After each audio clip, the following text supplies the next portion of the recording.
ನಾನು ಸ್ವಾಮಿ ವಿವೇಕಾನಂದ. ಜನನದಿಂದ ನನ್ನ ಹೆಸರು ನರೇಂದ್ರನಾಥ ದತ್ತ. 1863 ಜನವರಿ 12ರಂದು ಕಲ್ಕತ್ತಾದಲ್ಲಿ ನಾನು ಜನಿಸಿದೆ. ನನ್ನ ಜೀವನದ ಗುರಿ ಮಾನವನೊಳಗಿನ ದೈವತ್ವವನ್ನು ಎಚ್ಚರಿಸುವುದು. ಯೌವನದಲ್ಲಿ ನನಗೆ ಪ್ರಶ್ನೆಗಳಿದ್ದವು. ದೇವರಿದ್ದಾನೆಯೇ?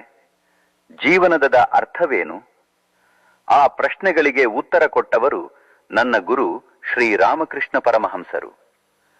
ಅವರ ಸಾನ್ನಿಧ್ಯದಲ್ಲಿ ನಾನು ನನ್ನನ್ನು ಕಂಡುಕೊಂಡೆ.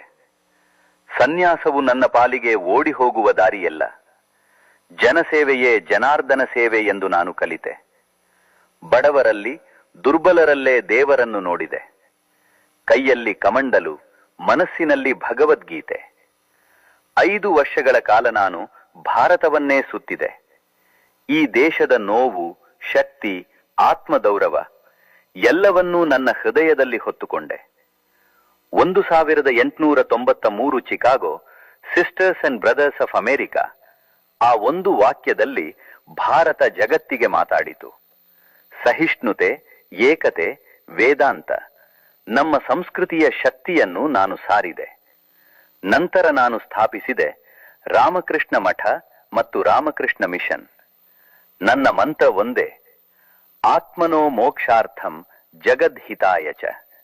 ಸ್ವಯಂ ಉದ್ಧಾರಕ್ಕೂ ಜಗತ್ತಿನ ಹಿತಕ್ಕೂ. ಯುವಕರೇ, ನಿಮ್ಮೊಳಗೆ ಅಪಾರ ಶಕ್ತಿ ಇದೆ. ಭಯ ಬಿಡಿ, ದೌರ್ಬಲ್ಯ ಬಿಡಿ, ನನ್ನ ಮಾತು ನೆನಪಿಡಿ.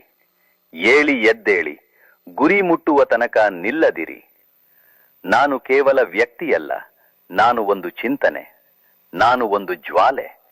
ಆ ಜ್ವಾಲೆಯನ್ನು ನಿಮ್ಮೊಳಗೆ ಜೀವಂತವಾಗಿಡಿ. ಭಾರತದ ಆತ್ಮ ನಿಮ್ಮಲ್ಲಿದೆ.